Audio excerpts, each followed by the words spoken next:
என்பீஸ் unfiltered life mini vlog 2க்கு வணக்கம். இனிய தமிழ் புத்தாண்டு வாழ்த்துக்கள் காய்ஸ். நேற்று எனக்கு லீவ் இருந்ததுனால நான் இட்லி சாப்பிட்டேன் காலைல டிவி பார்த்து நண்பர்களே. ஏன்னா எனக்கு எந்த வேலையும் இருந்தது. அம்மா போய் ஸ்ட்ரீம் பண்ணிட்டு அப்படியே இது கோகோவில் குடிச்சிட்டு மத்தியானம் பூஜைக்கு எல்லா வேலையும் பார்த்து முடிச்சுட்டு அப்புறமா சாப்பிட வைக்கின்ற நண்பர்களே. பூஜை முடிச்சுட்டு எனக்கு எந்த வேலையும் இல்லாததுனால நான் வந்து கொஞ்சம் ட்ரிம் பண்ணலான்னு பார்த்தேன். அங்கே தாடியில் என்ன தடவை ட்ரிம் பண்ணிங்கன்னு கேட்டிங்கன்னா இருக்கிற தாடி தான் ட்ரிம் பண்ண முடியும்.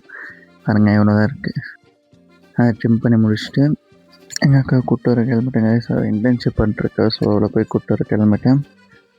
போயிட்டு கூட்டிகிட்டு வந்துட்டு நான் வந்து மதியம் தூங்கி எழுந்துச்சிட்டு அப்புறமா மூஞ்சி கழுவிட்டு அப்புறம் மூஞ்சி தொடக்கலான்னு வேலை வந்து பார்த்தா வியூ நல்லா இருந்துச்சு. அப்புறம் கிளைமேட்டும் நல்லா இருந்துச்சு. அதை போய் கொஞ்சம் ஒரு வீடியோ பிடிச்சிட்டு அம்மா எனக்கு லீவில் கொஞ்சம் நிறைய டைம் இருக்கிற மாதிரி இருக்குது. வீட்டில் பூஜை பண்ணதுனால பாயசம் செஞ்சுருந்தாங்க. பாயசம் ஈவினிங் குடிச்சிட்டு அப்புறமா வாக்கிங் பண்ண ஆரம்பிச்சிட்டேன். அப்போ 7 மணிக்கு டான் டீம் முன்னாடி வந்து உட்காந்துட்டேன். ஏன்னா மேட்ச் இருந்துச்சு இன்னைக்கு. சிஎஸ்கே மஜா மேட்ச்சு. மஜா ஆடினாங்க. பேட்டிங் சொதப்பிச்சு. ஆனால் பவுலிங் இந்த வாட்டி பிடிச்சிட்டாங்க. சூப்பராக இருந்துச்சு. உங்களை அடுத்த வீடியோவில் சந்திக்கிற வரைக்கும் பாய் கைஸ்.